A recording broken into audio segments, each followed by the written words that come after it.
Hello, I'm Jared Umstadt, and I'm here to present my topic of do video games influence adolescent cognitive development? And so why is this important? Video game exposure starts at a young age today and will continue to as more technology develops and more of it becomes available. This is important to understand because the youth of today who are being exposed to this media are going to be the leaders of tomorrow and will take the future of the world and humanity to where it needs to go. And if it's impeded on by something that they view as entertainment at the time, this is an issue. So if there is an effect on the development, on cognitive development, video games as a media could experience a sharp decline and possibly even government bans because of the extent of the effects that they cause. And if no, happy gaming will continue and kids will be able to enjoy their entertainment. So my first article on the pro side was a survey of high school underclassmen by Chan and Rabinowitz. And their survey showed that the more hours of video games that a child played, that it led to a lower GPA, and this significance was a whole letter grade.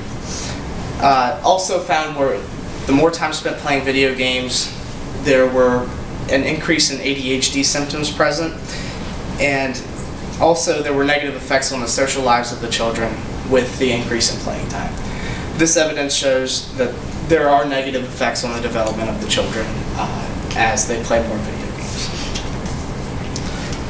So the second pro side article was an experiment conducted by Valdez and Ferguson, and this experiment was conducted by placing students in, or not just students, but people in groups based on previous experiences with video games and the game played in the experiment.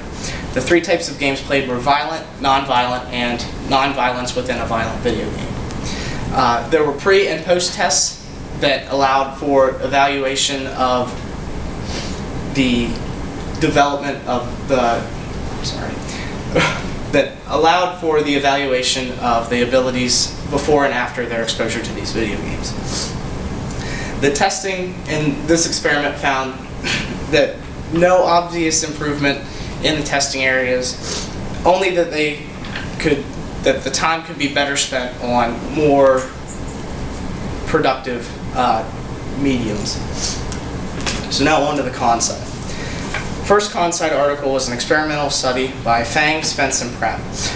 This also utilized pre- and post tests on spatial cognition. The groups were separated and exposed to two different types of video games, the first being a first-person shooter and the second being a puzzle game.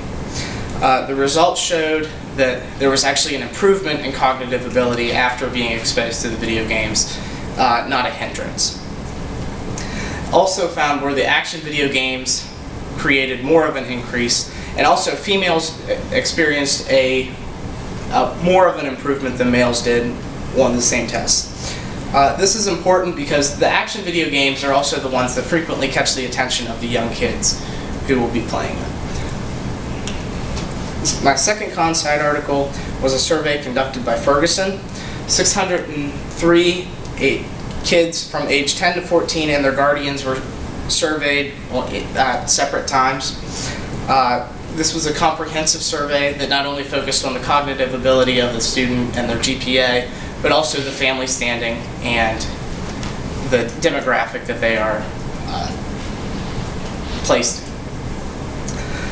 The findings in this survey suggest that there are no effects of usage of video games, and also notes that they feel that GPA is not an accurate depiction of cognitive ability.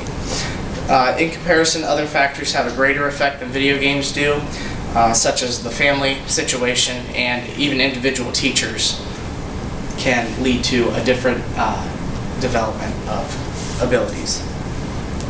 And so in conclusion, I tend to agree with the con side of the controversy. There's more evidence with the experimental findings. It's easier to agree with them rather than survey findings, especially the one that found that there was actually improvement and not a hindrance to the abilities of the children after exposure to video games. This said, also the survey seemed a little limited. Both of the surveys that I researched were conducted within a single school and within restricted population. Also, any survey-reported attention problems such as ADHD were self-reported and may not necessarily be diagnosed by a doctor. Thank you. Here are my references.